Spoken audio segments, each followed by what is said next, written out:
IC. I am your friend Suryansh and mentor to guide you through the crucial process of your career. आज हम chapter business studies का chapter 9 जो कि sources of business finance वो discuss करेंगे। ये chapter आपके future में भी बहुत काम आने वाला है। इसमें हम जानेंगे कैसे एंटरप्रेन्योर्स कैसे फाइनेंस इकट्ठा करते हैं, कैसे किस किस सोर्सेज से वो फाइनेंस को लेते हैं, कहाँ से मनी राइज करते हैं। जैसा कि चैप्टर इटसेल्फ हमें बताता है कि sources of business finance means वो सोर्सेज जहां से हम अपने बिजनेस के लिए फाइनेंस इकट्ठा कर सकते हैं। मींस अगर हम हिंदी में बात करें इसकी, तो किन किन जगहों से हम लोग पैसे को ले सकते हैं। मगर ऐसा नहीं है कि आप अपने गांव में गए और वहां से जमींदार से कह दिए भाई 1 लाख रुपए दे दो और उसने बस 10-20% में लेके आ जाए। नहीं, आपको सब कुछ पता रहना चाहिए कि किस किस सोर्सेज के क्या क्या मेरिट्स हैं, क्या क्या डीमेरिट्स हैं, तभी आप एक राइट चॉइस कर पाएंगे। और किसी भी एंटरप्रेन्योर को इसकी जरूरत पड़ती है, क्योंकि कोई भी एंटरप्रेन्योर हो, कोई भी बिजनेस फॉर्म हो, वो खुद की कैपिटल से बिजनेस की रिक्वायरमेंट्स को फुलफिल नहीं कर सकती है। उसको कहीं ना कहीं से मनी राइज करना ही पड़ता है। तो यही हम आज इस चैप्टर में पढ़ने वाले हैं। बहुत ही इंटरेस्टिंग चैप्टर है। चलिए शुरू करें। Let's see what we will going to cover in today's topic. First is introduction, meaning, nature and significance of business finance, fixed capital requirements, working capital requirements and classification of sources of funds. As I have told you earlier कि ये chapter को important है, मगर अब हम इस पे थोड़ा और ब्रीफली डिस्कस करेंगे that why this is important and why this is there in our syllabus. So let's talk about the importance of this chapter. It is important for any person who wants to start a business to know about the different sources from where money can be raised.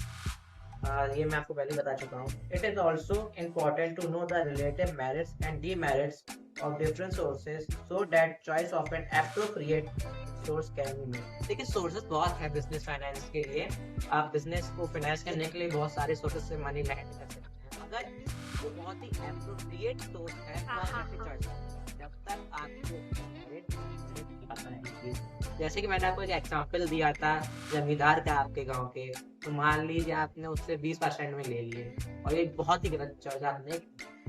तो आपको पहली चीज पता हो कि क्या क्या हमारे पास सोर्सेज हैं, कहाँ से हम लैंड कर सकते हैं। फिर आप उन सोर्सेज से चॉइस करेंगे कि आपको कौन सी जो है अप्रोप्रिएट लग रही है और कौन सी आपको फिट हो रही है सोर्स, और फिर वहां से आप मनी को लैंड करें।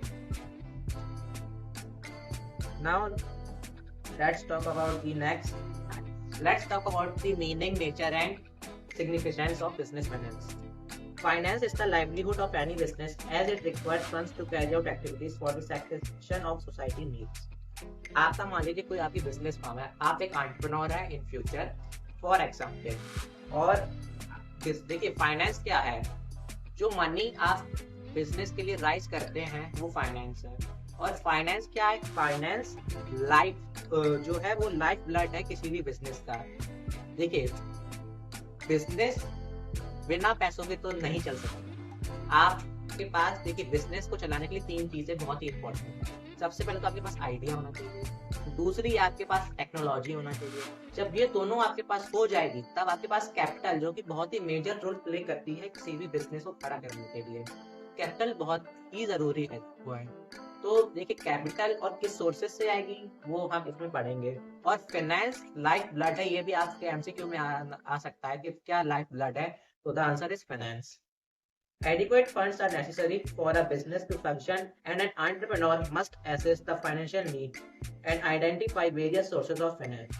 Some funds are required immediately for fixed assets while others are needed for day-to-day operations like purchasing raw material and paying employee salaries. वही है, सिंपल सी बात है कि आप जब फाइनेंस को इकट्ठा करेंगे तो उसमें कहाँ लगाएंगे। जैसे वर्किंग कैपिटल क्या होती है जिसको आप रोक नहीं सकते, आपको उसे डे टू डे एक्टिविटीज में खर्च करने हैं। आप क्या करेंगे, नौकर की सैलरी नहीं देंगे, पानी पियेंगे उसका पैसा नहीं देंगे, इलेक्ट्रिसिटी बिल नहीं देंगे, ऑफिस एक्सपेंस नहीं देंगे। तो ये आपकी वर्किंग कैपिटल है, इसे रोक नहीं सकते और ये भी आपके फाइनेंस में ही आता है। Next, the finance has categorized into 2 categories. First is fixed capital requirements and second is working capital requirements.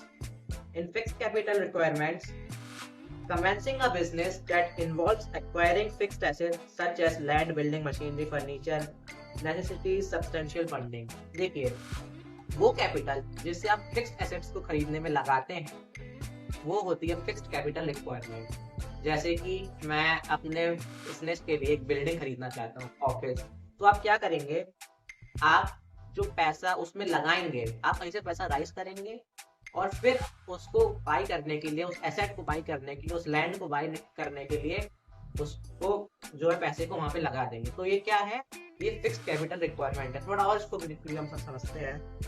The funds required in fixed assets remain invested in the business for a long period of time.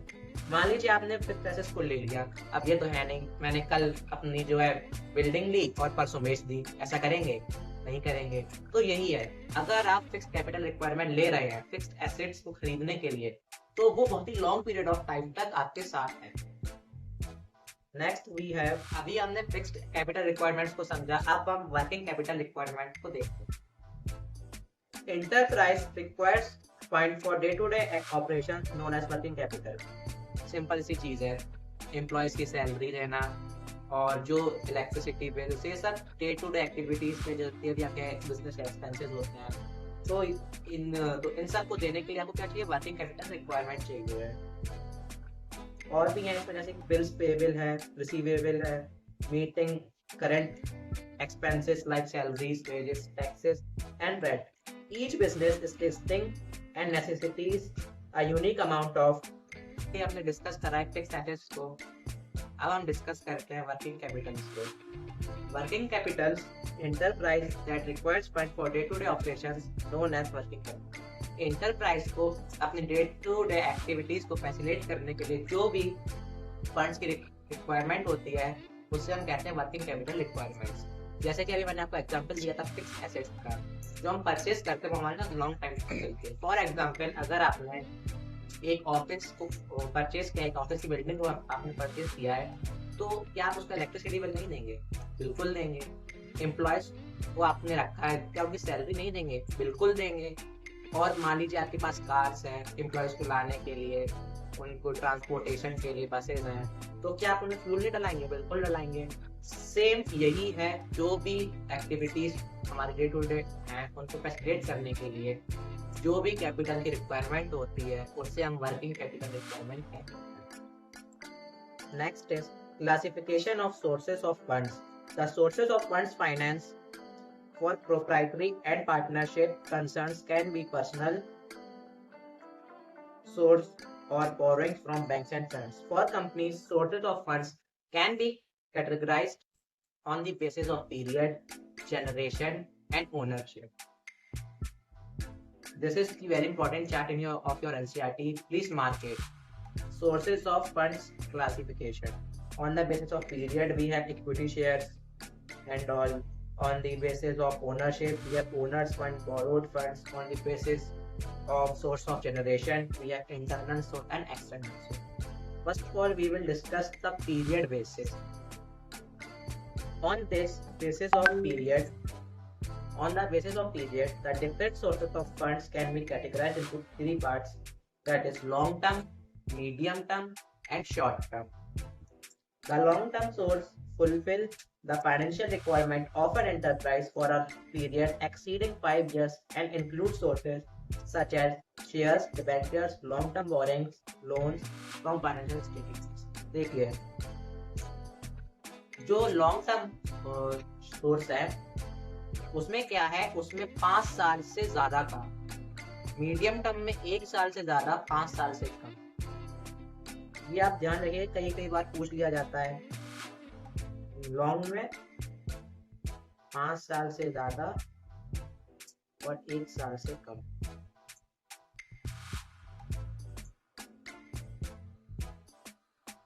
Medium में 1 साल से ज्यादा, 5 साल से कम। अब हम बात करते हैं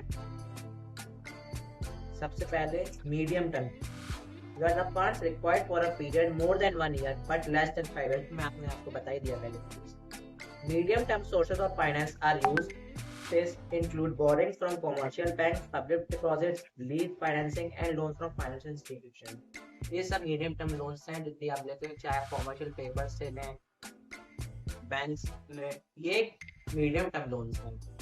और लॉन्ग टर्म लोन्स हैं तो लॉन्ग टर्म सोर्स है आपके डिबेंचर्स। डिबेंचर एक डॉक्यूमेंट होता है जिससे आप फंड्स को बोरो कर सकते हैं, फंड्स को राइज कर सकते हैं। बाकी शेयर से आपके पास एक शेयर्स भी देखिए दो टाइप्स के होते हैं, एक इक्विटी शेयर्स और एक preferred shares. And short term funds are those which are required for a period not exceeding 1 year. 1 साल से कम शॉर्ट टर्म, 1 साल से ज्यादा 5 साल से कम मीडियम टर्म, 5 साल से ज्यादा लॉन्ग टर्म। इसमें क्या है, इसमें ट्रेड क्रेडिट है, loan from commercial bank and commercial paper. मैंने आपको बता दिया। We have finished the period basis. Now we will discuss the ownership basis. On the basis of ownership, the source can be classified into owners fund and borrowed funds. Owners के funds जो owner business में लगाता है, borrowed funds जो वो borrow करता है। Owners funds means funds that are provided by the owner for an enterprise, which may be a sole trader, partner, shareholder of a company. वही जैसे कि मैं अपना बिजनेस फर्म स्टार्ट करता हूँ, मैं एक एंटरप्रेन्योर हूँ, तो जितने भी कैपिटल होगी मेरे पास, अगर मैं बिजनेस में इन्वेस्ट करता हूँ तो करूँगा ही। अगर if I am an entrepreneur, तो वो जो फंड्स मैंने उसमें इन्वेस्ट किए वो क्या है, ओनर्स फंड है। Apart from capital, it also includes profit reinvested in the business. जैसे अभी आप पढ़ेंगे जितना भी प्रॉफिट हुआ, मान लीजिए मुझे, आप शायद अकाउंट से पढ़ेंगे तो डिविजन रिजर्व में, तो आपको ये चीज थोड़ी और क्लियर होगी। बट मैं भी आपको एग्जाम्पल ले लेता हूँ। जैसे कि मैं एक एंटरप्रेन्योर हूँ और जितना भी मुझे प्रॉफिट हुआ तो मैंने उसका आधा 50% री इन्वेस्ट कर दिया अपने बिजनेस में, तो ये भी ओनर्स फंड माना जाएगा। ओनर्स के द्वारा जितनी भी फंड्स वो आप उसके बिजनेस में लगाए गए हैं वो सब ओनर्स फंड कहलाए। The owner's capital remain invested in the business for a long duration and is not required to be refunded during the life period of the business. Such capital forms the business on which owners acquire their right of control of management. Issue of equity shares and retained earnings are the two important sources from where owners fund can be obtained. So the owners fund can be raised by two methods, two sources, that is equity shares and retained earnings. So equity shares represent the ownership of a company and the capital raised by issuing of equity shares is known as ownership capital. ये अभी मैं आपको second part में briefly सब कुछ बता दूंगा, tension मत लीजिए। Borrowed funds on the other hand refer to the funds raised through loans or borrowing. The source of raising borrowed funds include loans from commercial bank, loans from financial institution, issue of debentures, public deposit and trade credit. ये सब borrowed funds हैं, यानी आपकी उधार के लिए। Such sources provide funds for a specified period on certain terms and conditions and have to be repaid after the expiry of that period. मान लीजिए आपने घर बनवाने के लिए एक लोन लिया, 10 लाख रुपए फॉर एग्जाम्पल आपने एक लोन लिया है, तो वो आपको लाइफ टाइम तो मिलेगा नहीं कि नहीं मैं जब तक जिंदा हूँ तब तक जो है मेरी कार है तब तक मैं लोन की जो है EMI भर रहा हूँ, मगर लोन नहीं रीपे कर रहा हूँ। नहीं, सर्टेन पीरियड के लिए लोन मिलता है, हाई रेट ऑफ इंटरेस्ट रहता है और आपको उसका इंटरेस्ट मंथली पे भी करना पड़ता है, मगर एक सर्टेन पीरियड के बाद आपको पूरा लोन जो आपकी मूल रकम थी जिसे हम कहते हैं वो दोबारा आपको पे करनी पड़ती है, जितनी आपने बोरो कर, प्लस इंटरेस्ट तो आप हर महीने का देते, और ये बहुत महंगा भी पड़ता है। A fixed rate of interest is paid by the borrowers on such funds. At times it puts a lot of burden on the business as payment of interest is to be made even when the earnings are low or when losses incur. मान लीजिए किसी दिन जो आपकी salary नहीं या फिर deducted होके आई, और मगर आप उससे अपने एक्सपेंसेस तो कम नहीं कर सकते। इनकम आपकी हमेशा कम रहेगी और एक्सपेंसेस आपके हमेशा ज्यादा ही रहेगी, इसलिए आप देखते हैं क्रेडिट कार्ड ये सब चल गए हैं, तो ये सब कर्ज है। पैसे आपकी इनकम हमेशा कम रहती है, एक्सपेंसेस हमेशा ज्यादा रहते हैं।